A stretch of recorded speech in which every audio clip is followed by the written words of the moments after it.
Hi guys, Commander Plater. This is my exploration number 5. So far, I've seen a lot of interesting things. This week's actually been really interesting for exploration. I've hit on some other things that will be coming in a video tomorrow. So if you're watching this any day apart from today, it's already going to be up. So make sure you check that out too. This is a high metal content planet we're looking at here. And this is kind of one of the stands I don't normally look at. But actually it seems to be an interesting colour in the system map, so I thought I'd go and check it out. So here we've got the usual volcanic metal, high metal content planet, and you come across these in a lot of different systems. A lot of the time you find a high metal content planet, it's going to be within 40 light years of its parent star, and there it is, flaming. Now this is a bit of a background view of one of the nebulas that I've been in. Now, this nebula has a completely random set of names and numbers and letters and stuff, so I couldn't tell you off the top of my head what it's called, and I have a really bad habit of not taking notes of anything, so never mind. But this is actually the nebula here that you guys can see. Now, it gives you an idea of kind of whereabouts I am and where I'm going to. So, this is obviously a pre-update water world. And having been playing on update 2.1 for the last week now, certainly I'm seeing a lot of big differences in the graphical content and the quality of the planets and stuff that are there. So it's quite interesting. But yeah, classic water world. And this is another water world again with a real lopsided polar shift. One end of the planet, either top or bottom. Lots and lots of different ice caps there. So update 2.1 drops, and this is my exploration going forward on this. My initial change, as you can see here, the witch space looks completely different. Definitely some quality there. Now onto the first water world I found. Now I thought immediately, okay, wow, everything looks a lot more interesting, a lot better. But as I get closer to a planet, that kind of bright spot on it, that reflection, that surface, you actually see quite a lot of tessellation on there, so you can see what they're using texture-wise, which is a bit of a shame, to be honest. Now on to talking about how they've changed the galaxy map and exploration, how that changes it. It's improved it so much for me. It's made it a lot easier. Now, like a majority of people, you set your route for exploration, you go for it, and then when it's time for you to finish playing the game, or you run out of time because it's taking you a bit longer to scan a system than you might have thought because you don't know what's on the way, you stop, you log out, you come back, and either you've written down which system you're on the way to, or you just pick a different system next time round.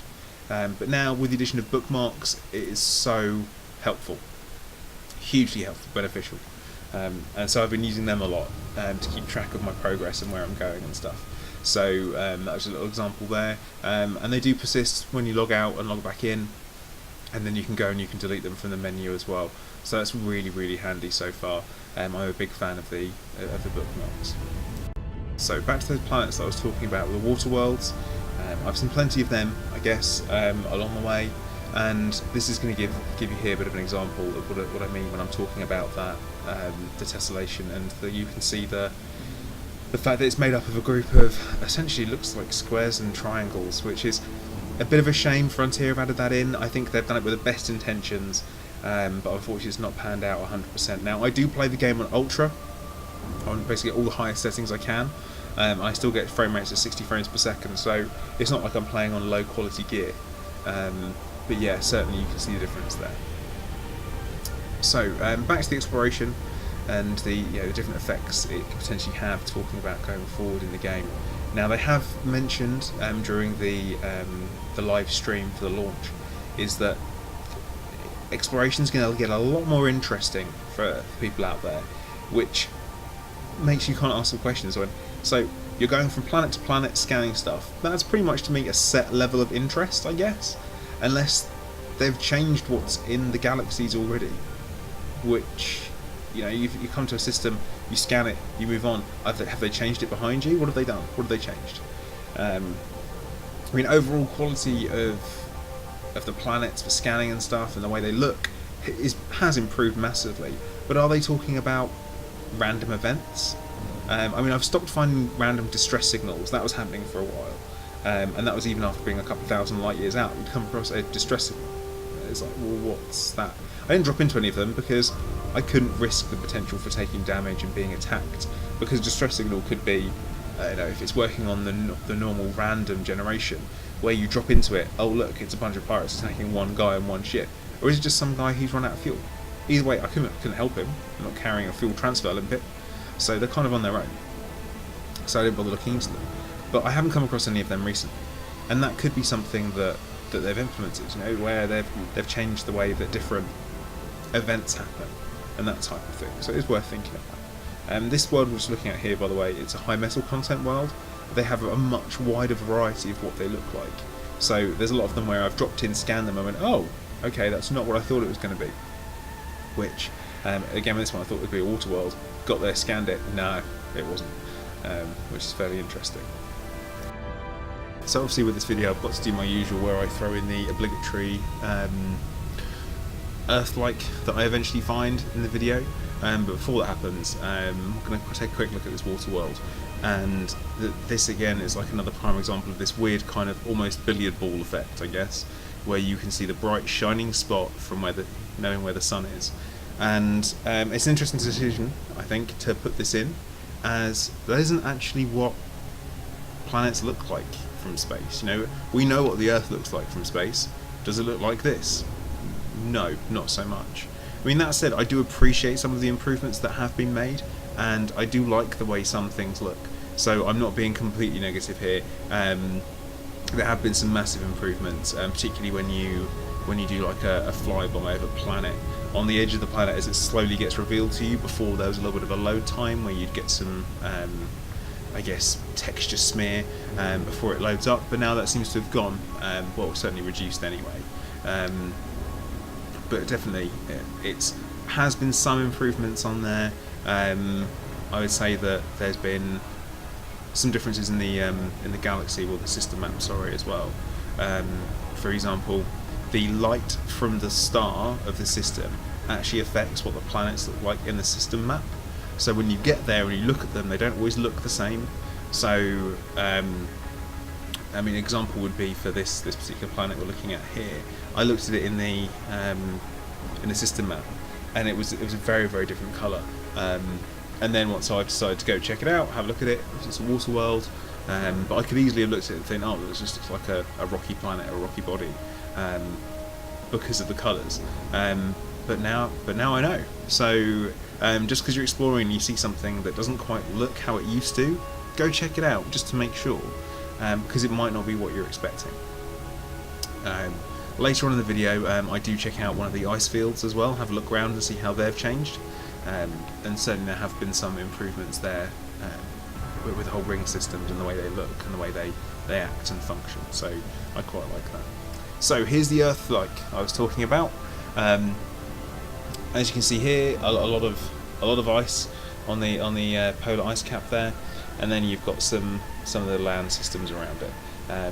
The ice looks fantastic with the reflection on. That makes a lot of sense. The water, not so much. I feel as though the reflections are a little bit over the top at the moment, and there possibly could be some toning down to be done to make it a little bit more, I guess, realistic or true to life. Now, something that I did mention is where I was talking about in one of my previous videos, the kinks being ironed out around Elite Dangerous and Update 2.1, is the combat. Now, I'm not going to come back. I'm not going to be back for probably another few weeks now, just because I'm around about, currently at the time of this video, 8,000 light years from Sagittarius A, and I need to work my way back, and that's going to be an interesting experience.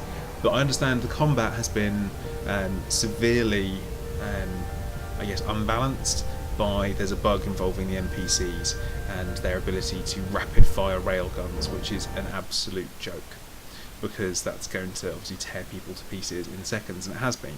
And people saying how they're in an anaconda and they got torn to pieces by 3 eagles, for example. That is absolutely daft. It shouldn't be happening, and really, Frontier, you need to pull your shit together on that one. Certainly for people like me who love the resource extraction sites and bounty hunting and all that kind of stuff. So until that's sorted out, I'm probably not going to come back. and hopefully we sort it out by the time I get back. Now onto some planetary stuff. I figured I would actually land on a planet so that I could check out the improvements, which there have been some. Already just here on the glide in, it looks a little bit different, certainly a lot more textured, a lot more with regards to the way things actually look on the horizons and the landscape. That's the word I'm looking for. I thought I'd drive around my SRV for a bit. I don't really like driving in the SRV because I find it to be a pain in the backside on a hostess setup. I mean, I do have an Xbox controller I could probably try and map out for it. But until I get back into the bubble and start going for the engineers, I'm probably not have much of a reason to collect resources from planet surfaces. When I do, I will do that. Certainly, I do think that the frame rates have improved massively, and the graphics optimization for the planetary landings have improved a lot, which I'm a big fan of. So here's a little bit of one of those visual porn shots for you guys, which is my ass, which is golden paint job, because why not? Why wouldn't you get that? Flying past what I would call a blueberry muffin planet, because that's kind of what it looks like to me. That or a giant blueberry pancake. Below are the rings that I'm going to drop into in a second, and the transition between the two has improved a lot. You don't have that going from what looks like a bunch of dust to bam, giant asteroids as much as you did, which is quite nice.